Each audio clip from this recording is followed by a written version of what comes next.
সামনের যে আসন্ন জাতীয় সংসদ নির্বাচন এবং গণভোট, অবশেষে দীর্ঘদিনের সব জল্পনা কল্পনা রীতি টেনে রাজনৈতিক অঙ্গনে ঘটে গেল এক বড়সড় বিস্ফোরণ।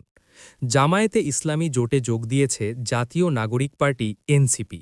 শুধু যোগ দেওয়া নয়, এই জোটের মুখপাত্র হিসেবে সামনে আনা হচ্ছে নাহিদ ইসলামকে। চুক্তির শর্ত অনুযায়ী এনসিপিকে ৩০ থেকে ৪০টি আসন ছাড়ার বিষয়েও নীতিগত সমঝোতা হয়েছে, এমন তথ্যই এখন রাজনৈতিক অন্দরমহলে আলোচনার কেন্দ্রবিন্দু। এই সিদ্ধান্ত আসেনি কোনো বাধা ছাড়াই। এর আগে এনসিপির অন্তত ৩০ জন নেতা প্রকাশ্যেই জামায়াতের সঙ্গে জোটের বিরোধিতা করেছিলেন। প্রতিবাদের চূড়ান্ত বহিঃপ্রকাশ হিসেবে দল ছেড়েছেন তাসনিম জারার মতো পরিচিত মুখ। কিন্তু সব আপত্তিকে ছাপিয়ে শেষ পর্যন্ত দলের ১৮৪ জন নেতা এই জোটে যাওয়ার পক্ষে অবস্থান নেন, আর সেখান থেকেই চূড়ান্ত সিদ্ধান্ত। কিন্তু চমক এখানেই শেষ নয়। রাজনৈতিক সূত্র বলছে, শুধু এনসিপি নয়, AB party, Labour party, JSD, এমনকি কর্নেল অলি আহমেদের নেতৃত্বাধীন এলডিপিও জামায়াতের সঙ্গে জোটে যাওয়ার দোরগোড়ায়।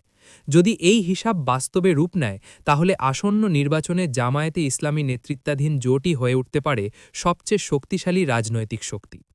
এর ঠিক বিপরীত চিত্র বিএনপির ক্ষেত্রে। জোটের খাতায় তাদের পাশে বড় কোনো শক্তিশালী দল নেই বললেই চলে।